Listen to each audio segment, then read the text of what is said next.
안녕하세요. 배천석 교수입니다. 이번에 13주차 세 번째 시간 우리 함께 또 공부하도록 하겠습니다. 이번에는요. 필리핀 무슬림들에게 어떻게 상황화된 그런 선교 방식으로 또 이제 전략을 세워서 선교할 것인가, 어떻게 상황화 선교를 할 것인가, 이 부분에 대해서 우리가 좀 더 구체적으로 한번 살펴볼 텐데요. 한 6가지로 우리가 한번 좀 생각해 볼 수가 있겠습니다. 방향성을.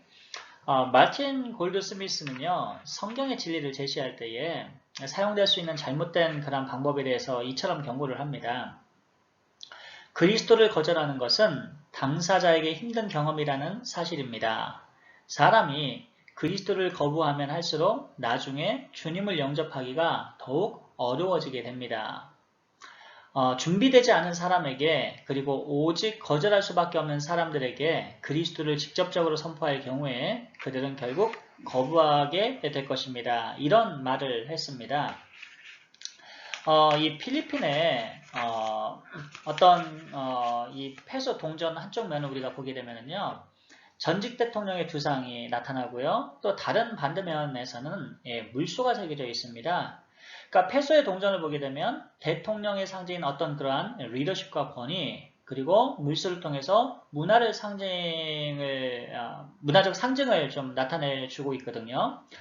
동일한 방식으로 이 필리핀의 어떤 무슬림에게 접근하는 선교사는 무슬림의 어떤 상황과 또 문화의 메시지, 그리고 자신을 맞추면서도 동시에 왕 중의 왕이신 그리스도의 대사로서 영적 권위를 가지고 선교할 그런 책임이 있는 것이죠. 그러니까 한편으로는 신성이 가득 담긴 예수 그리스도의 왕적 권위를 가지고, 또 한편에는 굉장히 인간적으로 또 사람들과 살갑게 또 그들과 동일시된 그러한 환경 가운데서 그들을 수용하면서 또 복음을 전해야 되는 그러한 두 면의 어떤 책임이 존재하고 있다라고 볼 수가 있을 것입니다. 자, 그렇다면 우리가 그러면 이 상황과 선교를 위해서 가장 먼저 첫 번째 준비해야 될 것이 뭐냐라고 했을 때에 역시 이제 언어라고 볼 수가 있습니다. 자, 표를 한번 보시면 제일 먼저 언어학습이 필요하고, 두 번째는 비구어적인 의사소통에 대한 이해가 있어야 된다. 이거 뭔 말이냐면요. 그러니까 굳이 말로 하지 않아도 한국 사람이면 눈빛만 봐도, 표정만 봐도, 행동만 봐도 딱 알 수 있는 것들이 있어요. 예를 들어서 설날에 어린아이가 이제 부모에게 또 할아버지 할머니한테 세배를 한 다음에 할아버지 할머니께서 세뱃돈 주신다고 할 때에 우리 예전엔 그랬어요. 야, 세뱃돈 줄까? 그러면 괜찮습니다. 뭐 이런 걸 다 뭐 안 주셔도 됩니다. 뭐 이러게 기본적으로 이게 한국 문화죠. 근데 사실 그것은 싫다는 거예요, 좋다는 거예요. 좋으면서도 거절 문화가 당연한 예의로 여겨졌기 때문에 거절을 하는 것입니다. 그렇지만 진짜 거절은 아니죠. 우스갯소리로 오늘날 현대 아파트 문화에서 우리가 살고 있는데 옆집에 이사가 왔어요. 그러니까 이사 왔는데 한 뭐 2호에서 띵동띵동 1001호로 초인종을 눌렀습니다. 그 떡을 또 이사했다고 또 떡을 줬습니다. 초등학교 1학년생이 그걸 받으면서 한마디 했죠. 아이 뭐 이런 걸 다. 이것이 바로 이제 한국 문화라는 것이죠. 그러니까 마찬가지로 필리핀에서도 이런 비구어적인 의사소통에 대해서 이해를 가지고 있어야만 합니다. 그들만이 지니고 있는 그런 정서, 그리고 문화, 그들이 무엇을 가장 혐오하고 싫어하는지, 또 무엇을 좋아하는지 삶을 통해서 배워나갈 수 있는 것이죠. 이렇게 해서 문화 연구를 해야 되고, 그리고 그런 문화 연구를 통해서 우리는 그들이 갖고 있는 그런 신앙 체계나 종교적 신앙관 혹은 세계관에 대해서 이해를 할 수 있게 됩니다. 그렇게 함으로 인해서 그들과 가깝게 되고 그들의 친구가 되고 그들의 가족이 되고 그래야 동일시화되는 동일화가 되는 그런 어시밀레이션 그런 접근이 가능하게 되겠죠. 그 다음에 삶과 관련된 메시지를 통해서 그들이 예수 그리스도를 영접할 수 있도록 이끌어주는 그것이 매우 중요하다. 이렇게 말씀드릴 수가 있을 것입니다. 자, 그럼 첫 번째로 언어 학습의 필요성입니다. 자, 성경은요, 분명히 하나님의 종들이 복음을 들어야 할 자들에 관한 언어로 메시지를 전할 수 있는 능력을 지녀야 하는 것을 우리가 성경을 통해서 우리가 찾아볼 수 있고, 이런 차원에서 이 언어학습은요, 선교사에 있어서 아주 필수 불가결한 준비사항이라고 볼 수가 있습니다. 예를 들어서 복음을 증거하는데 우리가 입장을 바꿔서 외국말로 우리들에게 복음을 증거하는 것이 여러분 더 설득력이 있겠습니까? 아니면 외국인이 우리말을 익혀서 우리말로 복음을 증거하는 건 어떤 것이 더 설득력이 있겠습니까? 말할 필요 없죠. 필리핀에서 영어가 널리 사용되고는 있지만은 대개의 경우 무슬림들은 미국과 기독교를 연관시켜서 기독교를 이 반이슬람적인 종교로 간주하고 있고요. 또 필리핀 농촌 지역의 대다수의 사람들은 영어를 하지를 못합니다. 따라서 선교사에게는요, 이 현지 문화에 대한 그런 철저한 이해를 위해서라도 현지 언어에 대한 학습이 반드시 요구된다는 것을 볼 수가 있을 것입니다. 이것은 비단 필리핀뿐만 아니라 전 세계 어디를 가더라도 언어 학습은 반드시 필요하다. 그래서 저는 한 2, 3년 동안 또 이 언어에 집중적으로 훈련을 해서 그들과 좀 소통하기 위한 또 문화 이해하기 위한 어떤 그러한 이 언어 학습이 필요하지 않을까 저는 그렇게 생각을 합니다. 자, 두 번째로 비구어적인 의사소통에 대한 이해 필요성이라고 했는데 사실 이 문법과 어휘에 치중하는 그런 언어 학습도 중요하지만은 유익하지만은 또 이해를 추구하는 의사소통 이거 굉장히 중요합니다. 왜냐하면 말과 단어로 이루어지는 그런 의사소통보다 때로는 unbiblical, 그러니까 어떻게 해야죠? 이 비구어적, unverbal expression이라고 하죠. 그러니까 비구어적인 어떤 표현이 훨씬 더 강력한 메시지를 전달할 수 있기 때문입니다. 예를 들어서 미국에서 큰 화재가 났을 때 원래 이제 오프라 윈프리가 여러분 아나운서 출신 아닙니까? 세계적인 어떤 그런 토크쇼의 진행자가 되기 전에 아나운서로서 일할 때가 있었는데 화재 현장에서 이제 방송을 하다가 뉴스 진행을 하지 못했습니다. 그래서 잘렸어요. 근데 왜 잘렸느냐 하면 이 뉴스를 또 이제 리포터로서의 그런 보고를 해야 되는데 그 현장에서 그 불 속에 있는 그 아이를 꺼내오지 못한 어머니를 동정심에 같이 눈물을 터뜨리고 함께 울어줬습니다. 너무. 근데 사실은 이 눈물은 모든 미국인의 어떤 그런 마음을 적셨고요. 이것은 무엇이냐면 간단한 어떤 멘트나 어떤 말보다도 울고 있는 자에게 함께 가슴 아파하면서 우는 그러한 이러한 동질감이 심퍼티가 더욱 강력한 메시지로 전달된다는 것이죠. 자, 이 선교사들은 또 이 필리핀 무슬림들의 어떤 사고방식이나 또 눈동자, 또 얼굴 표정과 같은 어떤 제스처, 그리고 자세, 손의 움직임이나 손동작, 또 발, 그리고 다리 동작과 같은 이 바디 랭귀지에 민감합니다. 그리고 따라서 선교사는 이런 데 대해서 굉장히 충분한 이해를 갖출 필요가 있죠. 좋아요 이렇게 말하는 것보다도 눈 한번 하면서 이렇게 표정, 살아있는 표정으로 어린 아이들 보게 되면 얼마나 표정이 살아있습니까? 말을 잘 못해도 그들이 웃고 그들의 표정 하나하나에 얼마나 많은 사람들이 또 부모가 기뻐하고 그렇습니까? 마찬가지죠.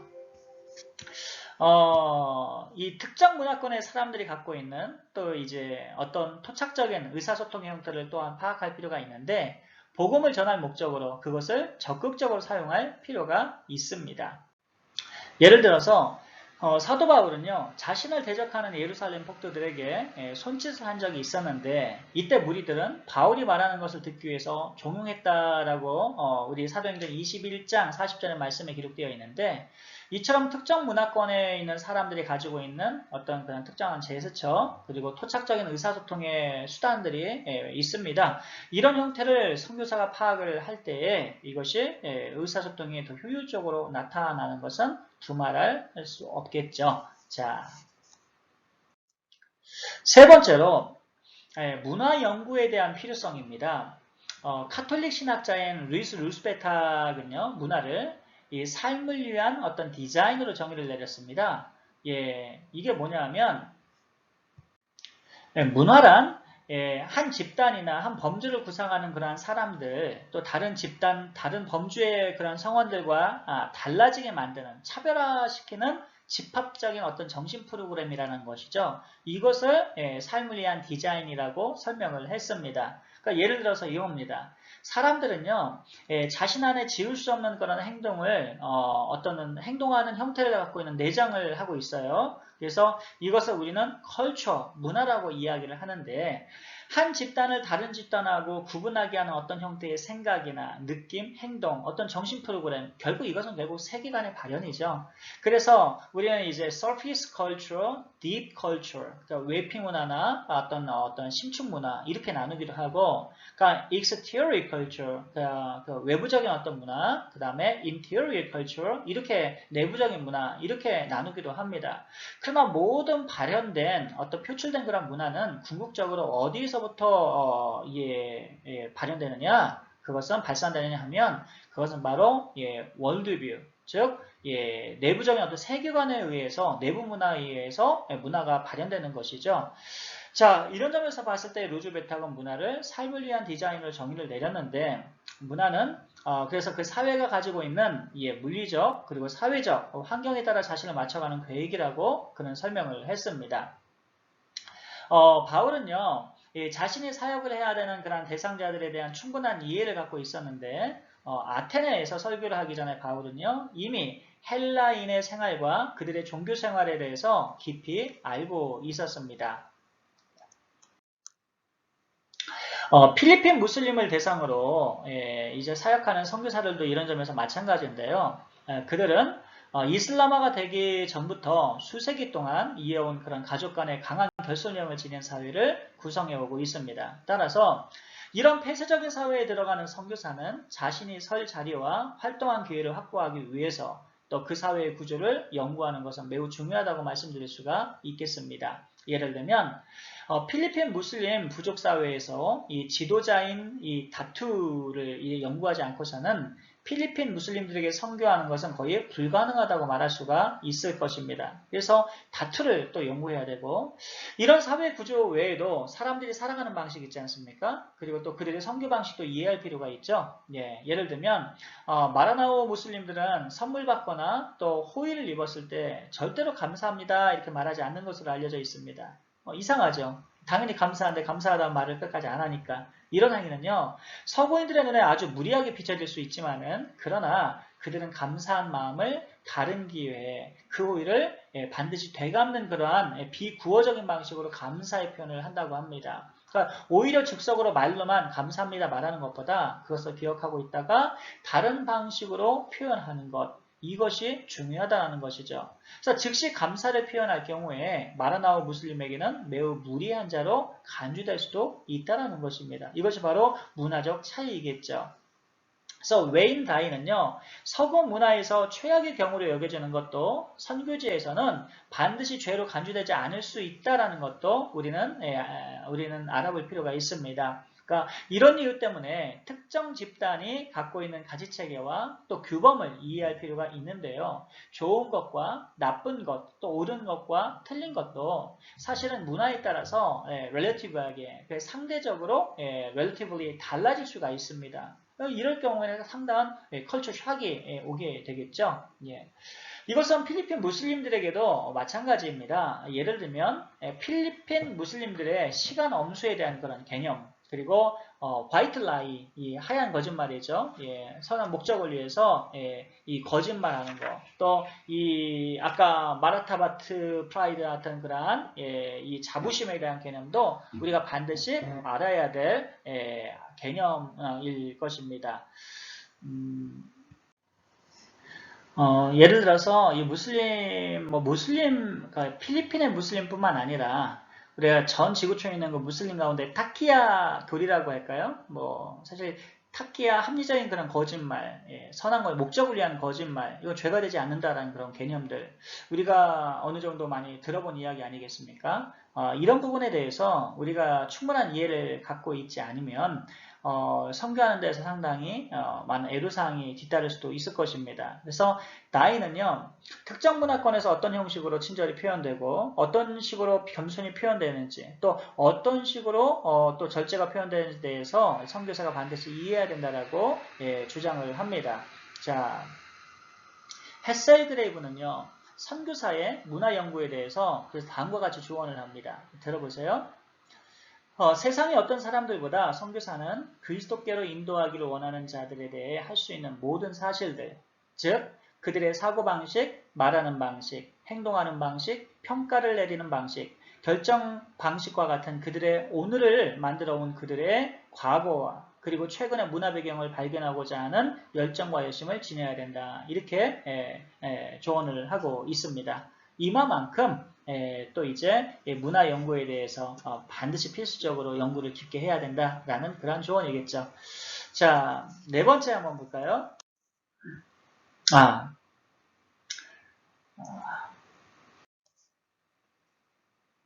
자, 웨인다이의 그러한 아까 언급을 제가 말씀을 드렸는데, 예. 자, 결론적으로 문화 연구에 대한 필요성에서 필리핀 무슬림의 문화를 배우고 관찰하면서 선교사는 메시지 선포에 유리한 부분과 유리하지 않은 부분을 잘 파악해 둘 필요가 있고요. 그리고 구약의 선지자들도 이런 방식으로 훌륭하게 사용됐던 것을 볼 수가 있죠. 예를 들어서 나훔은 니누의 역사에 대해 알고 있었기 때문에 소돔과 고모라에 살았던 그들의 조상들에 대한 하나님의 심판을 언급할 수 있었고요. 그리고 이사야도 바벨론의 그런 풍습에 대해서 알고 있었기 때문에 점성술이나 별을 간축하는 그들의 풍습을 언급할 수 있었던 것이죠. 자, 금방 말씀드렸던 것처럼 문화 연구를 반드시 해야 된다. 이제 패스에교레이브가 이제 언급을 했습니다. 자, 네 번째 그럼 이제 신앙책에 대한 연구의 필요성 한번 보겠습니다. 자, 무슬림의 그런 신앙체계를 보게 되면 이 표를 보시는 것처럼 적어도 세 가지 종교 체험을 가지고 있었다. 이렇게 판단해 볼 수가 있는데 카톨릭적인 어떤 신앙관, 그리고 애니미즘, 그리고 이슬람 이 세 개가 이제 줄을 이루고 있는데 사실 여기서 애니미즘은 카톨릭과 이슬람의 전반적으로 공유되는 어떤 그러한 종교적 신앙관이라고 우리가 생각해 볼 수가 있겠죠. 예. 자, 우선 선교사는 이 필리핀의 어떤 카톨릭 신앙관에 대해서 교리에 대해서 알아둘 필요가 있겠죠. 제가 박사 논문에서 이 카톨릭 신앙관을 제가 이제 바티칸 제2 바티칸 회의에서 있었던 어떤 신학 발표를 제가 좀 잠깐 살펴보면서 느낀 게 뭐냐면 그 고유의 이 에스닉 피플들의 고유의 그러한 전통, 문화적 전통을 존중하라고 이렇게 얘기를 하잖아요. 그때 이제 사실 조상 숭배도 존중을 받아가지고 허용이 돼버리게 됩니다. 그 결과 어떤 문제가 생기냐면 토착 문화의 어떤 그런 문화의 어떤 그런 풍습과 간섭이 이 기독교 교리와 어떻게 되겠습니까? 혼합이 돼버리죠. 융합이 돼버리게 됩니다. 사실 그렇게 해서 하나님 말씀대로 변화를 받으면 좋은데 이 융합되고 혼합된 것들이 그대로 굳어져 버리게 되죠. 그래서 이상하게 이제 이 교리가 좀 혼돈되는 어떤 그런 상황이 오게 되었는데 이 필리핀도 마찬가지입니다. 그래서 이 필리핀의 이 90% 정도가 기독교 카톨릭의 그런 신앙을 갖고 있다라고 이야기를 하는데 문제는 어떤 이러한 애니미즘적인 어떤 카톨릭 그런 신앙 그리고 이 이슬람의 신앙 이것이 문제인 거죠. 자 넘어가서 또 농촌 지역으로 넘어가 보게 되면 아주 심각하게 민속 이슬람, 폴크 이슬람도 나타나고 있는 그런 상황이고요. 그리고 토코바토, 그 다음에 마라위 혹은 잠보안과 같은 이 무슬림의 중심 지역에까지 광범위하게 퍼져 있는 것을 우리가 살펴볼 수가 있습니다. 저번 시간에 제가 여러분한테 한번 말씀을 드린 적이 있어요. 그게 뭐냐면 민속 이슬람에 대해서 제가 한번 한 차례 깊게 말씀을 드렸는데 이 이슬람이 사실은 성자 숭배, 민속 이슬람이 성자 숭배를 하면 안 되거든요, 원래 죽은 자 개념이니까. 근데 성자 숭배 사상이 들어오고 카톨릭처럼 그리고 또 꾸란을 가지고 점을 치는 그런 현상도 나타나고 있습니다. 결코 있어서는 안 될 일들이죠. 정통 이슬람 교리에 있어서는. 그리고 이 또 성지순례나 축기신앙, 또 영적인 세력과 어떤 그러한 귀신 쫓아내는 어떤 이러한 그러한 영역들이 이 민속 포크 이슬람에 깊게 이제 들어오게 되는 것이죠. 자, 이러한 그러한 경향을 우리가 좀 살펴볼 필요가 있고, 또 구약의 선지자들은요, 메시지를 듣는 청중의 그러한 신앙 체계를 잘 알고 있었는데, 그들이 섬기는 신들과 영들의 이름을 잘 알고 있었습니다. 선지자들이. 그런 관계로 인해서 메시지에 그들을 정확하게 언급할 수가 있었죠. 이처럼 선지자는요, 하나님 말씀에도 정통하지만 그들의 삶의 문화, 그들의 세계관, 그들의 문화에 대한 이해가 굉장히 깊었다는 것 우리가 알 필요가 있습니다. 그리고 선교사가 필리핀 무슬림들의 어떤 그런 신앙체제에 대해서 깊이 이해를 할 때에 하나님의 말씀을 그들이 이해할 수 있는 방식으로 제시하는데 큰 도움을 줄 수 있게 됩니다. 예를 들어서 서사시, 그리고 민담, 그리고 신화, 그리고 토착음악 스타일 등은 이 필리핀 무슬림들 가운데에서 여전히 살아있고, 그리고 이런 것들은 선교사로 하여금 그들의 삶에 지금도 영향을 주고 있는 오래된 전통에 대한 어떤 유용한 정보를 얻을 수 있는 그러한 자료이자 길이 되기도 통로가 되기도 합니다. 자,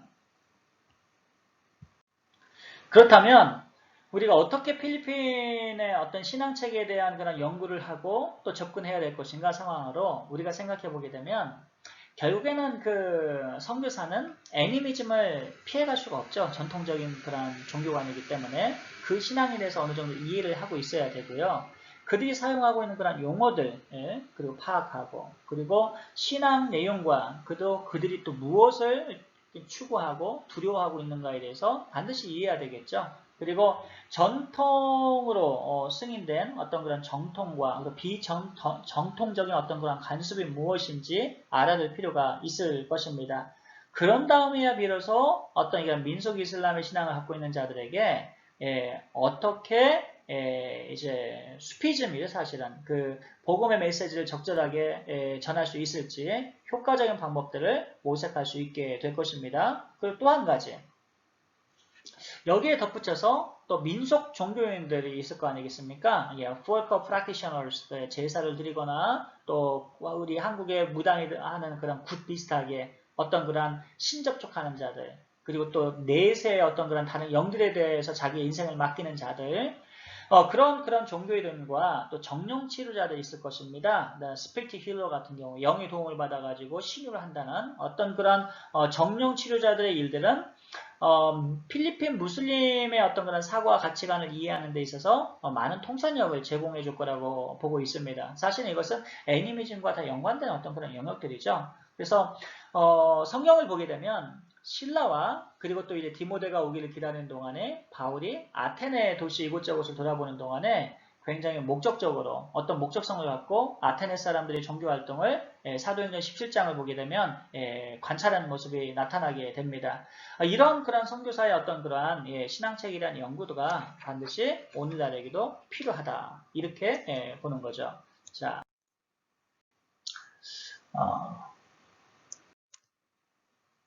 다섯 번째로 동일화의 그런 필요성입니다. 페랄타라고 하는 그런 지저스 페랄타라고 하는 그런 학자는요, 이렇게 이야기를 합니다.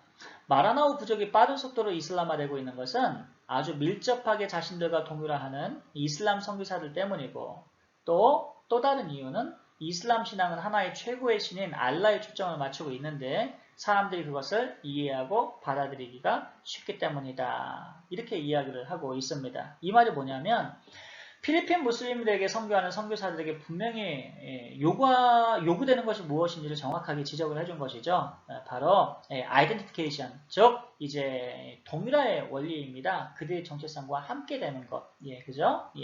물론 이런 질문을 던질 수는 있습니다. 만약 동일화를 한다면 어느 선까지 해야 되면 됩니까? 전통적으로 선교학자들은요, 이 질문에 대해서 다양하게 답을 해왔는데 사실 여기 대해서 완전한 100% 해답은 없습니다. 그러나 적어도 그들과 함께하고 동일한 정체성을 가져야 되는 어떤 비슷한 그러한 동일화의 원리는 아주 중요한 몫이죠. 문화적 동일화는 아주 중요한 그런 과정이라고, 선교사가 가야 될 과정이라고 길이라고 생각을 합니다. 바울이 말했죠. 모든 사람에 내가 모든 모양이 되기를 원한다라고 얘기했던 것처럼 우리가 따를 수 있는 동일한 이 동일화의 원리는 이 바울의 어떤 고백에서부터 우리가 찾아볼 수가 있겠죠. 또 유대인에게는 유대인에게 같이, 또 이방인에게는 헬라인에게는 헬라인에게 같이 문화적으로 맞춰주는 것이죠. 자, 따라서 이런 선교 상황에 있어서 이 동일화의 원리는 굉장히 중요하고요. 선교사의 어떤 그런 아이덴티피케이션, 동일화와 또 이제 어컬처레이션, 그 문화 적용, 어떤 문화 변형이라고 하는데 이 문화 적용하는 것은요. 자체 타협이나 혹은 혼합주의로 나갈 수 있는 위험성도 존재한다라는 것을 우리는 염두를 해 두어야만 합니다. 그래서 또 윌리엄 레이번이라는 그런 학자가 있어요. 자, 이렇게 이야기를 합니다. 동일화 그 자체가 목적이 되어서는 안 되고 복음을 전하는 도구가 되어야 된다. 이렇게 이야기를 하는 것이죠. 자, 그래서 아살라무 알라쿰 평안이 당신에게 이런 이제 평안이 당신 이런 말을 했는데 혹은 이제 인샬라 신의 뜻이 그렇습니다. 뭐 이런 얘기도 많이 하지 않습니까? 그러니까 이것은 어떤 이제 일상적인 인사 정도라 할지라도 그들에게 익숙한 아랍 문구를 써주면 쓰는 선교사를 오히려 마음을 열고 받아들일 수 있을 것입니다. 왜냐하면 사도행전 10장 9절부터 16절을 우리가 보게 되면 주님께서 베드로로 하여금 이방인들에게 복음을 전할 수 있도록 하기 위해서 음식의 장애물을 극복하도록 계시한 적이 있었죠. 누구를 전도하기 위해서? 고넬료 가정을, 이방인 가정을 전도하기 위해서 하나님께서 먹을 수 없는 것들을 이렇게 보내셨는데 내가 깨끗게 한 것을, 정결케 한 것을 네가 왜 더럽다 하느냐. 이 하나님의 말씀 우리가 기억하실 것입니다. 이런 점에서 봤을 때에 같은 원리로 필리핀 사람들을 선교하려면 필리핀 사람들과 같은 그런 동일화의 과정 우리가 요구될 것입니다. 마지막으로 삶과 관련된 메시지를 전할 필요성이 있습니다. 데이비드 헤셀그레이브는요. 사람들이 살고 일하고 그리고 예배하는 것과 그리고 관계되지 않은 신학은 귀머거리와 손과 발이 마비된 자들에게 해당하는 신학이다. 이렇게 했습니다. 이게 무슨 얘기냐면 반드시 삶과 연관이 되어야 한다는 거죠. 구약의 선지자들도 마찬가지지만 신약에서도요. 이 사람들의 삶과 전부 다 연관되어서 메시지를 증거했던 것을 우리가 볼 수가 있습니다. 그래서 언어와 문화 그리고 신앙에 대한 연구는요. 따라서 이들을 필리핀 무슬림들을 선교하기 위해서는 당연히 반드시 necessary한 필요한 작업이다. 우리가 생각을 해볼 수 있고 그 필리핀 무슬림의 어떤 그런 세계관이나 학습 형태는 주님의 어떤 당대의 사람들과 아주 유사점이 많은데 주님은 진리를 예를 통해서 또 청중이 이해할 수 있는 방식으로 가르치셨습니다. 성경을 보면 자세히 나타났죠. 그래서 대부분 농부, 어부, 그리고 장사꾼으로 살림을 살아가는 그러한 필리핀 무슬림의 삶들을 우리가 통해서 봤을 때에 이런 것으로 해서 접촉점으로 해서 하나님 말씀을 증거하는 것 굉장히 중요하겠다. 이렇게 생각해 볼 수 있습니다. 자, 여기까지 제 강의를 들으셔서 감사하고요. 이제 마지막으로 여러분에게 이제 한 가지 말씀드릴 게 있습니다. 15주는 여러분 말씀드린 대로 이제 서평, 이 과제를 제출하시면 되고, 제 14주차도 여러분 과제로 대체할 수가 있다라고 이제 학교에서 연락을 받아서, 저는 여러분이 이제 이 12장이나 13장 중에서 여러분이 좋아하시는 그러한 장으로 한 장을 택하셔서 14주차에는 여러분이 한 A4 한 4장 정도로 아니면 이렇게 요약을 하셔서 4, 5장 정도로 요약을 하셔가지고 여러분 과제물로 대체를 할까 합니다. 여러분 14주차에는 모두 이제 등록을 해주시기를 바라고요. 그래서 시간은 여유롭습니다. 지금 이제 뭐 한 2주 정도, 2, 3주 걸려도 괜찮으니까 그러니까 2주 정도 안에서 예, 과제물을 제출하시고 또 나머지 또 과제물도 한꺼번에 제출을 하시면 될 것 같습니다. 자, 한 학기 여러분 고생 많으셨고요. 또 다음에 또 뵙도록 하겠습니다. 예, 늘 강건하시고 예, 감사드립니다.